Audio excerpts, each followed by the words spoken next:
The Xerelian ship hovered silently above Earth's atmosphere, its advanced cloaking technology making it invisible to human detection systems.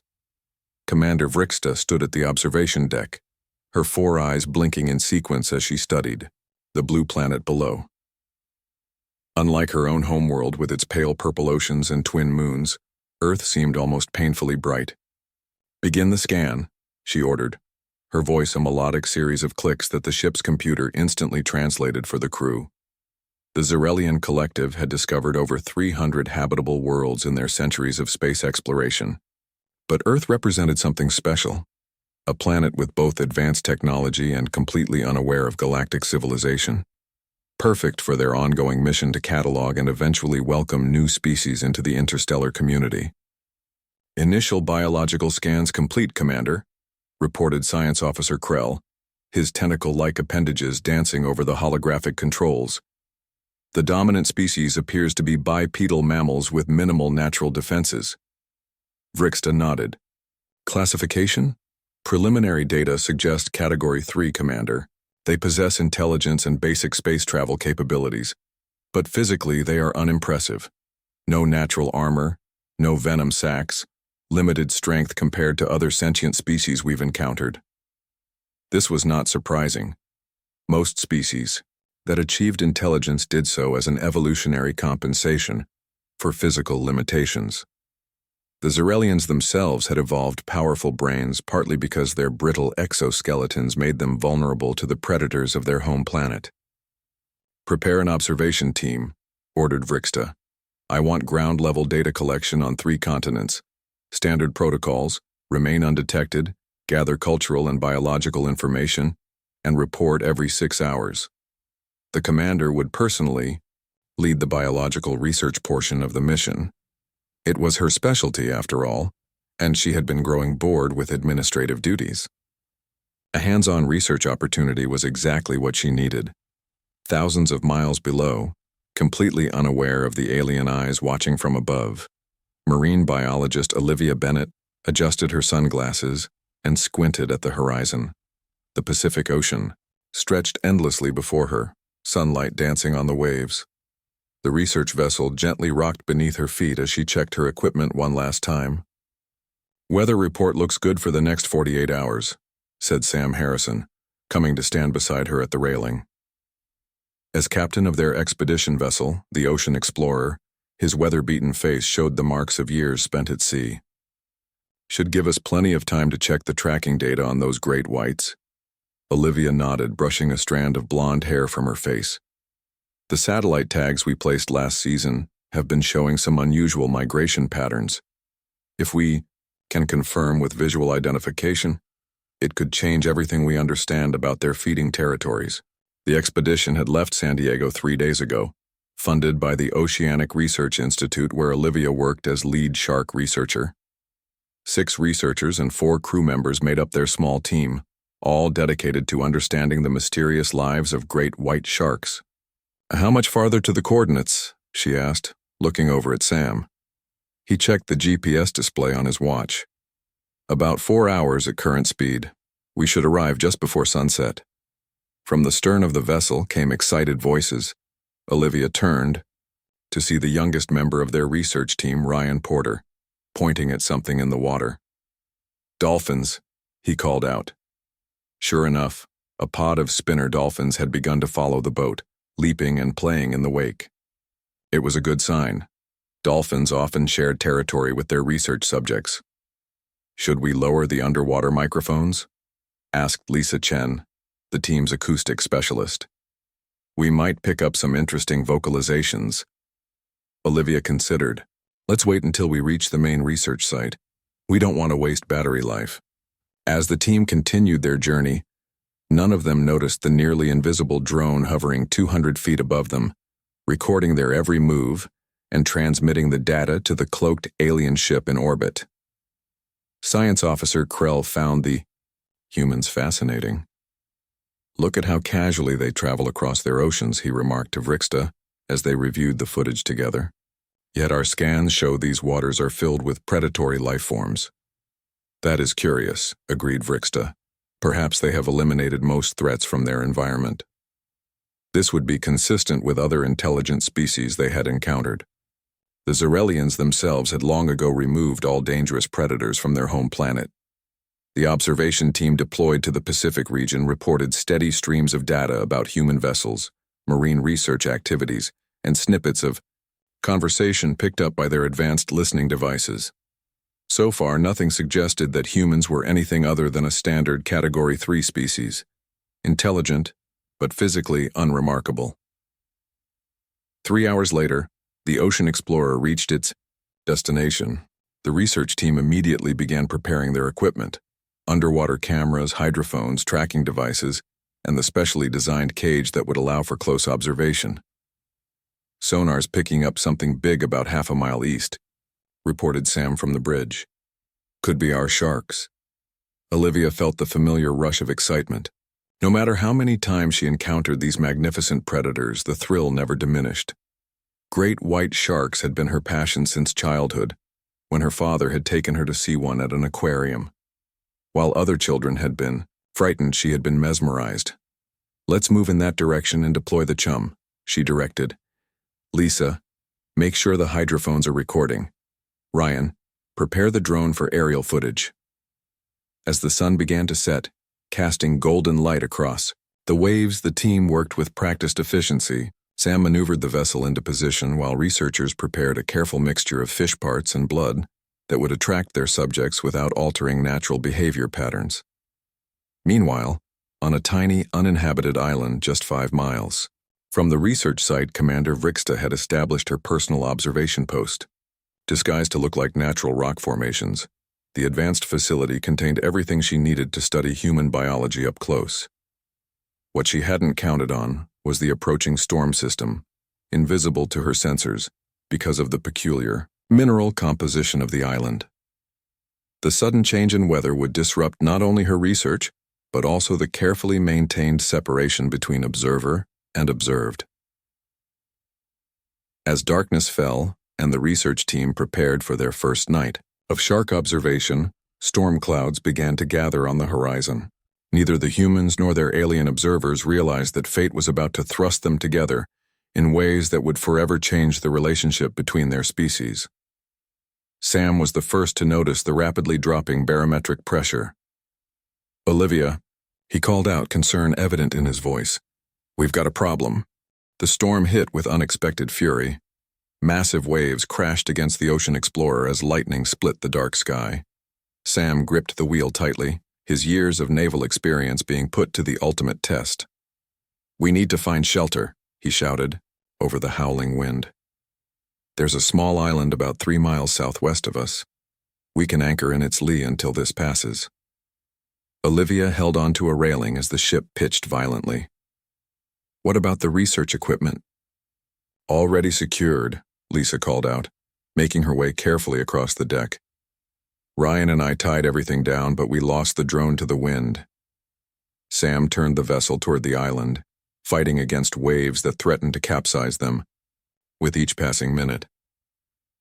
The journey that should have taken 30 minutes stretched to nearly 2 hours of desperate navigation. When they finally reached the sheltered side of the island, everyone was exhausted. The storm still raged, but the steep cliffs provided enough protection for Sam to drop anchor safely. "We'll wait it out here," he announced, wiping salt water from his face. "The forecast says it should pass by morning." Olivia nodded, then peered through the rain-streaked windows at the dark mass of land beside them. "What island is this? I don't remember seeing it on our charts." Sam consulted the navigation system. "It's unnamed, just a rocky outcrop barely half a mile across, probably too small to matter to anyone but sailors looking for shelter." As dawn broke several hours later, the storm had diminished to a steady rain. Curious about their temporary haven, Olivia convinced Sam and Ryan to take the small motorboat to shore for a quick exploration. "The rain should stop soon," she said, zipping up her waterproof jacket. "And I'd like to see if there are any interesting tide pools. This area hasn't been properly surveyed for marine life." The small team made their way carefully over the wet rocks, collecting samples and taking photographs. Ryan, always eager, scrambled ahead despite Sam's warnings to stay together. "Hey!" Ryan's voice echoed from around a rock formation. You guys need to see this. Olivia and Sam exchanged looks before hurrying to join him. What they found left them speechless. A section of what they had assumed was natural rock had been pushed aside, revealing a smooth metallic surface with strange symbols etched into it. Too regular to be natural, too advanced to be human. What is that? Whispered Olivia, her scientific mind racing through possibilities, each more unlikely than the last. I don't know, Sam replied, his voice equally soft.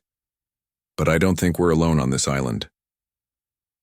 Meanwhile, inside the hidden observation post, Commander Vrixta was facing a crisis.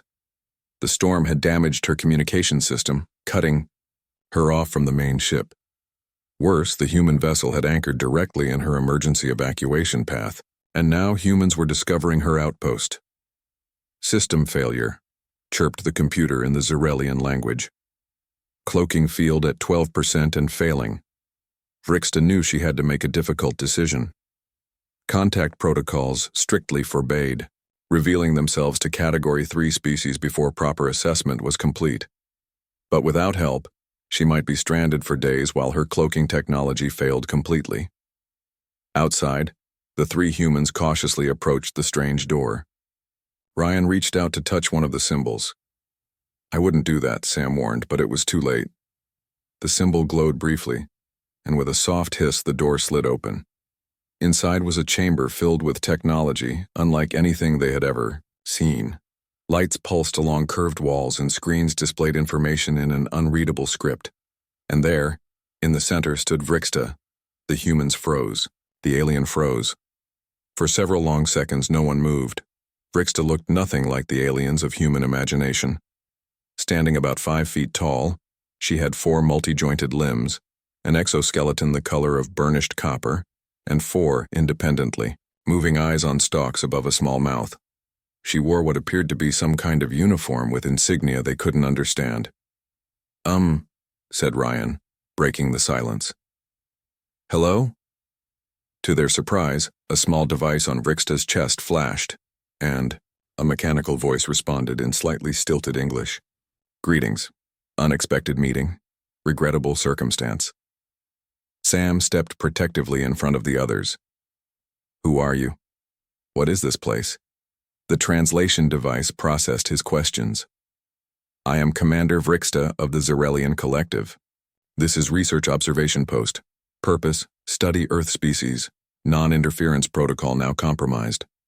Olivia moved forward, her scientific curiosity overcoming her fear. You're studying us from another planet? Affirmative. Long-term galactic survey mission. Many worlds monitored. Earth, Category 3 interest level. Category 3? Ryan asked. What does that mean? Vrixta hesitated before answering. Classification. System. Based on species development, physical capabilities, technological advancement. Category 3. Intelligent species with limited natural defenses, moderate technology, potential for future galactic community membership. Sam narrowed his eyes. Limited natural defenses? You make us sound weak. Observation accurate by galactic standards, the translator conveyed. Human physical form lacks protective features common in other species.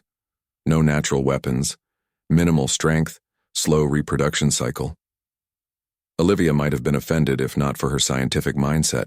So you're cataloging Earth and its species, including humans? Correct. Mission parameters include full biological and cultural assessment before official contact. My presence discovered prematurely due to storm damage. As they talked, Vrixta showed them some of her research equipment. The humans were amazed by the advanced technology, particularly the 3-dimensional biological scans of Earth creatures. This is incredible, Olivia said, looking at a detailed holographic representation of various sea life. Your understanding of marine biology must be enormous. Vrixta's translation came through with what might have been a hint of pride. Xenobiology, my specialty. Particularly interested in ocean predator-prey relationships. Different from Zarelian homeworld ecosystem. Ryan pointed to one of the images. That's a great white shark. They're what we study. The alien's 4 eyes swiveled with interest toward the image. Fascinating creature. Primitive hunting design, but highly efficient. Uncommon to see such effective predators on worlds with intelligent life. What do you mean? Asked Olivia.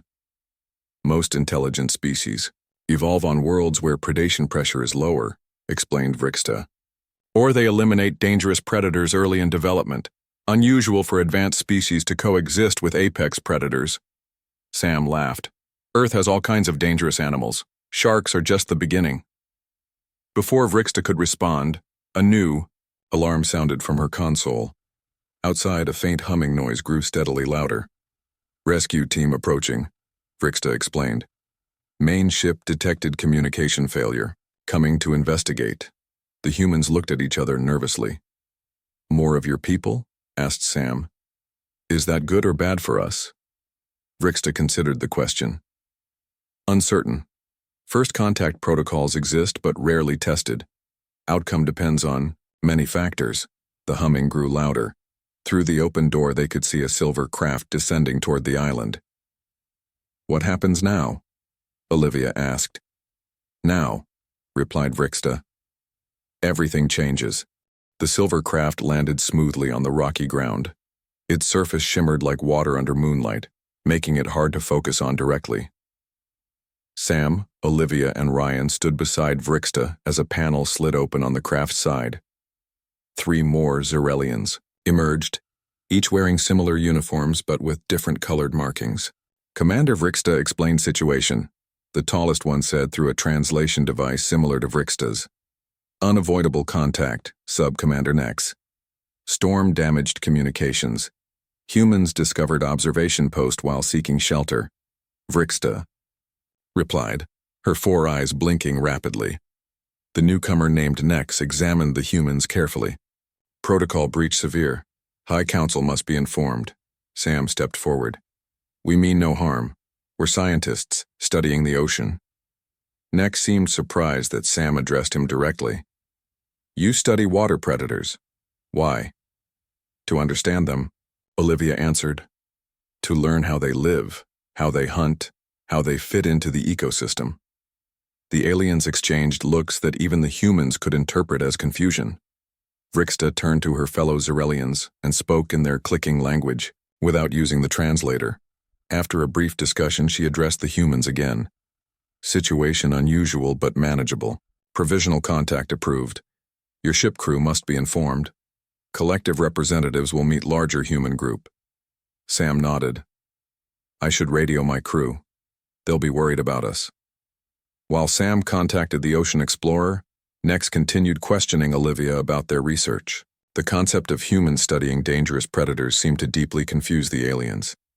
Your species deliberately approaches dangerous life forms? Nex asked. Ryan grinned. Not just approach them. We swim with them sometimes. The translator couldn't capture the exact sound Nex made, but it seemed like a mixture of shock and disbelief. Clarification needed. You enter water containing predators, voluntarily? With safety precautions, Olivia explained. We use protective cages for close observation of great whites.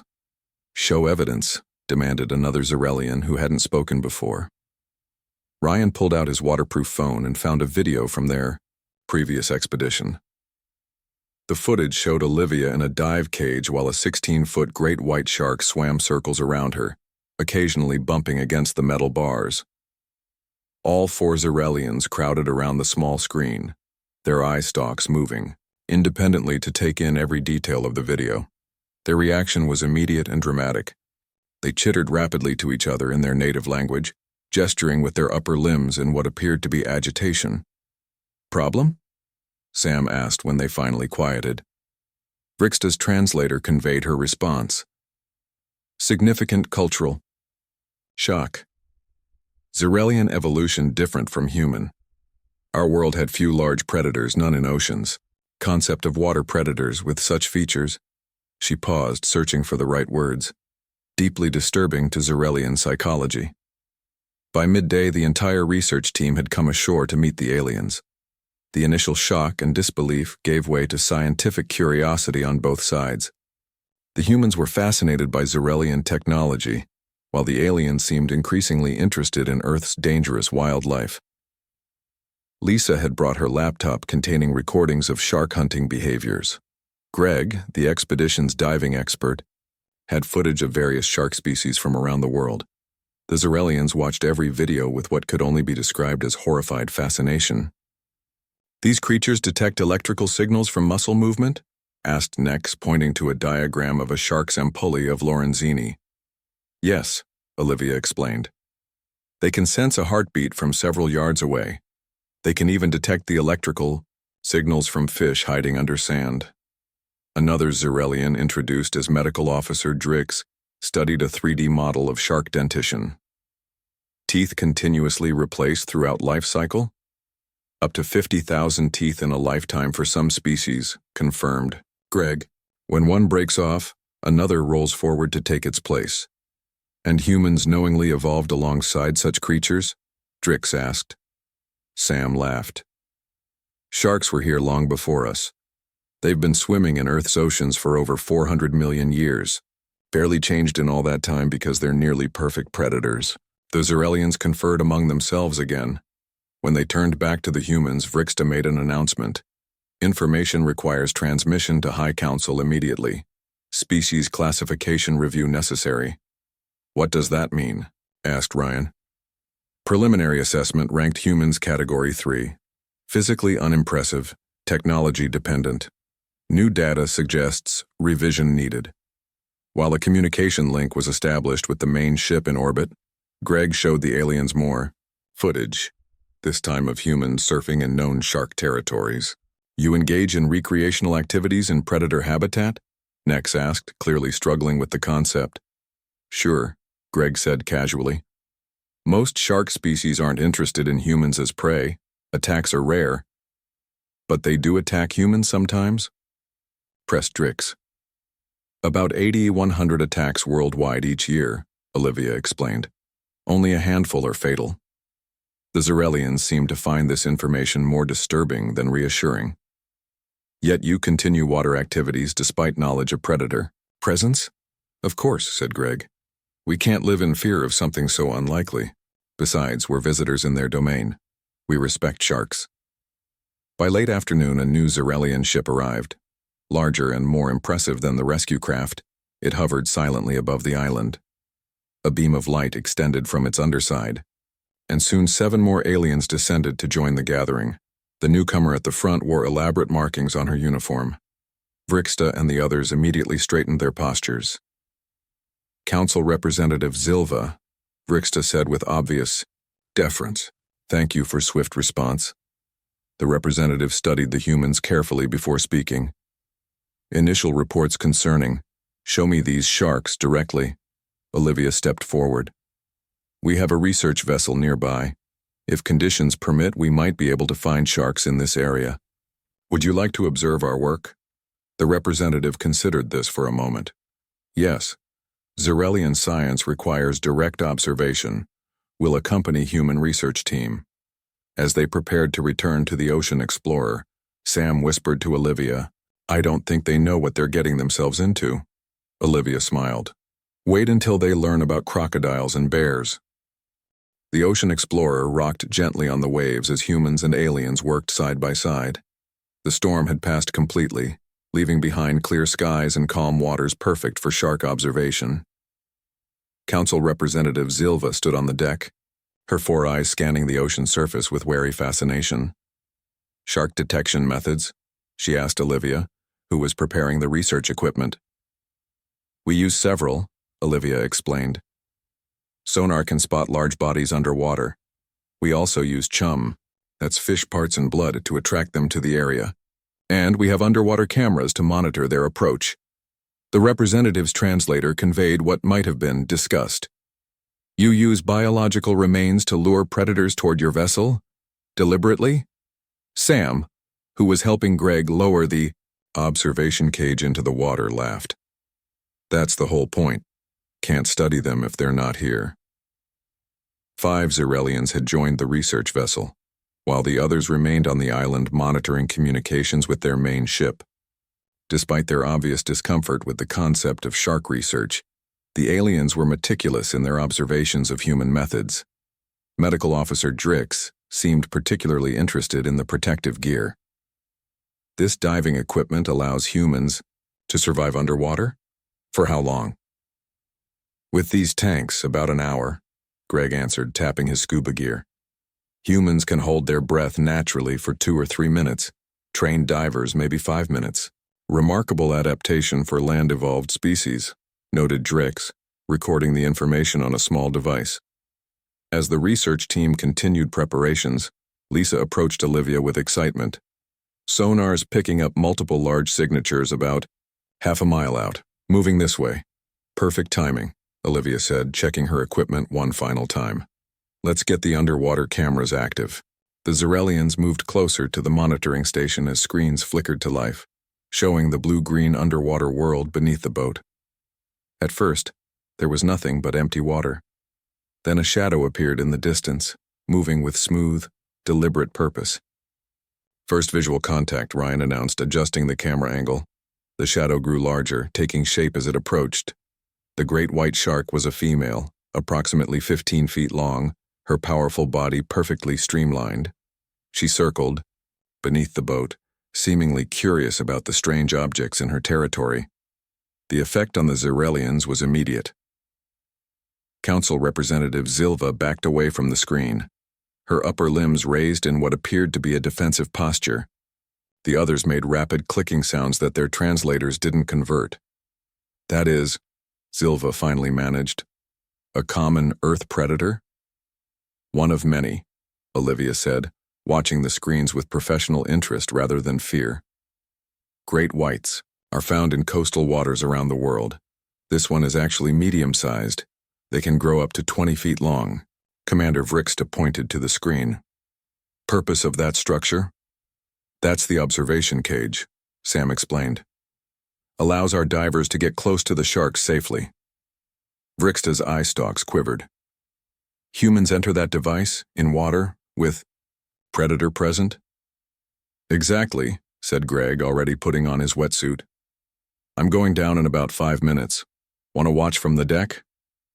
The aliens followed Greg's preparations with a mixture of horror and fascination.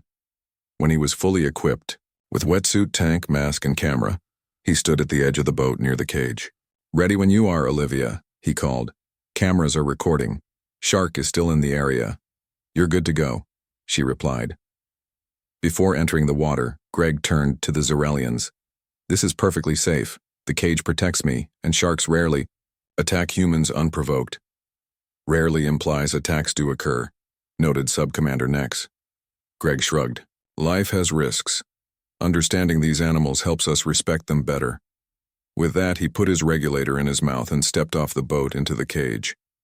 The Zerelians rushed to the railing, watching as he descended beneath the surface. The monitoring screens, they could see Greg settling into position inside the cage. The shark, attracted by the chum in the water, made a slow pass nearby.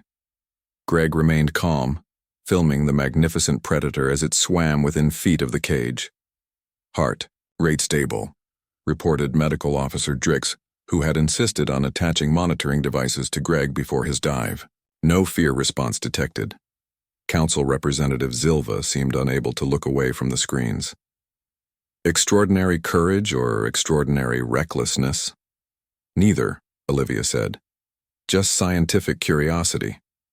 As Greg continued his underwater observation, another alarm sounded from the Zerelian communication devices. Sub-Commander Nex spoke urgently with someone through his translator before approaching Representative Zilva. Emergency communication from High Council, Nex reported. Military vessel dispatched, arriving within 1 Earth hour. Military vessel? Sam asked sharply. Why would they send military? Vrixta looked uncomfortable. Possible misinterpretation of data transmissions. Some council members may view Earth predators as evidence of human biological warfare capabilities. That's ridiculous, Olivia protested. We didn't create sharks, they evolved naturally. Concept difficult for some Zerelians to accept, Vrixta explained. Species living alongside such efficient killing machines seems impossible without technological intervention. The situation grew tense as Zilva communicated with the main ship. Meanwhile, Greg completed his dive and returned to the deck, exhilarated from his close encounter with the Great White. "You should have seen her eyes," he told the others excitedly. "So intelligent, so aware. She knew exactly what I was, but she was just curious, not hostile." His enthusiasm contrasted sharply with the growing concern among the aliens. Zilva approached the humans with what seemed like reluctance. "Military vessel commander not responding to stand-down orders," she informed them. "Believes humans have weaponized oceanic predators based on partial data transmission." "That's absurd," Sam said. "How could we possibly control sharks?" "Logic irrelevant when fear dominates," Vrixta replied. "Zerelian history includes no parallel for predator-prey relationship like Earth's. Some see impossible threat." Suddenly, Lisa called out from the monitoring station. "Multiple new contacts approaching, at least 3 more sharks bigger than the first." On the screens, they could see several great whites now circling beneath the boat, attracted by the chum still in the water. The timing couldn't have been worse. "Military vessel entering Earth atmosphere," reported Nex, checking his device. "Weapon systems active." Sam turned to Zilva with growing alarm. "You need to stop them. This is a huge misunderstanding." The representative's 4 eyes blinked, in sequence. Attempting communication now, but preparation necessary for all outcomes. As the humans and their alien guests looked up at the sky, a faint light appeared, growing larger by the second. The Zerelian military ship was approaching, and they had very little time to prevent a disastrous first contact from becoming something much worse. The Zerelian military vessel emerged from the clouds, its massive hull gleaming in the sunlight. Unlike the sleek scientific ships, this craft bristled with what could only be weapons. It hovered directly above the ocean explorer, casting a dark shadow over the humans and aliens on deck. "Attention, research vessel," boomed a voice from above, the translation harsh and commanding. "Remain stationary. Prepare for inspection and containment." Sam looked at Zilva with growing concern. "Containment? What does that mean?" The representative's translator conveyed her unease. "Military protocol for unknown biological threats. Not good." Commander Vrixta stepped forward. "Must prevent misunderstanding. Permission to use emergency channel?" Zilva handed Vrixta a communication device. The xenobiologist spoke rapidly in the Zerelian language, gesturing toward the humans and the ocean around them. On the screens below deck, the sharks continued to circle, their powerful bodies sliding effortlessly through the water. "Military. Commander Krex not convinced," Vrixta reported after several tense minutes. "Believes sharks are bioengineered weapons. Evidence. Perfect predator design unchanged for millions of years." "That's because they don't need to change," Olivia said in frustration. "Natural selection made them perfect hunters. We had nothing to do with it." A beam of light shot down from the military vessel, scanning the ocean explorer from bow to stern. Moments later, 3 heavily armed Zerelians materialized on the deck. Their exoskeletons were thicker, darker than the scientists, and they carried devices that looked uncomfortably like weapons. "Research team step back," ordered the lead soldier. "Human vessel to be secured." Sam stepped forward despite the risk. "This is a misunderstanding. We're peaceful scientists studying natural Earth predators. We don't control sharks." The military commander, visible now in a projection from the ship above, spoke through the soldier's translator. "Evidence contradicts claim. Predator behavioral patterns indicate coordination with human activities." "That's just because we use chum to attract them," Ryan tried to explain. "It's food, not control." Commander Krex remained unconvinced. Species with limited physical capabilities could not evolve alongside perfect predators without technological intervention.